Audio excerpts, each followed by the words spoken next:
Good day sa atin mga kaibigan. Ito yung isa sa mga parte din dito sa Cabuyao na bawal tumigil dito sa right side na to. Ito to, side na to. Bawal tumigil. Pag tumigil ka dyan ay pwede kang mahuli. May nakalagay doon sa kabila na do not block intersection. Tapos may nakalagay doon right lane must be turned right. So sa mga hindi nakakaalam or sa mga bago lang dumadaan dito sa Pulo, Cabuyao, marami na rin pong nahuli dito na yun, tumitigil dyan kasi akala nila naka-stop, pero may signal light naman doon o may traffic light naman doon na nakalagay na may arrow na green. Kita nyo yung naka-green yung arrow doon. So ibig sabihin lahat ng nasa right side dito is pwede pong tumaan or pwedeng mag right turn. Right turn lang po ang mga kaibigan natin na right turn kasi nakalagay naman doon, may arrow naman doon. Pero hindi ka pwedeng tumigil dyan kasi nakita mo yung red light. Okay, so aware lang sa lahat ng dadaan dito sa Pulo, Cabuyao.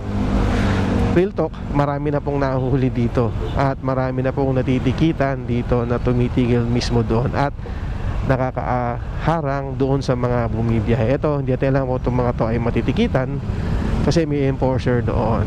So tingnan natin kung itong mga to ay matitikitan ba or hindi, kung pagbibigyan ba or hindi. Kasi kung nakakaabala ka sa traffic, pwede kang matikitan. Pero kung hindi naman, okay lang. So yun lang ang mga kaibigan, na awareness lang sa mga bibiyahe dito or paalala sa lahat ng bibiyahe dito sa Cabuyao. Ayan, pwede tayong mahuli kapag tumigil ka doon sa side na yon kasi may nakalagay naman na arrow na kulay green at may nakalagay na door turn right.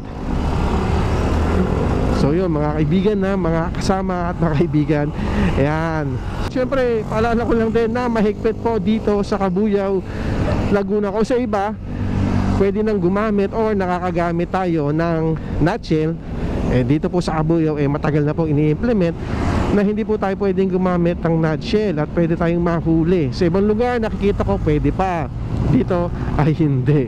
At ayun, nakasakto pa, walang helmet yung mag-ama, sorry naman. Pag nahuli, multa. Okay, so yun lang mga kaibigan, na ingat po tayo palagi kasi alam nyo naman na may pamilya talagang nag-aantay sa atin. Bye bye, thank you.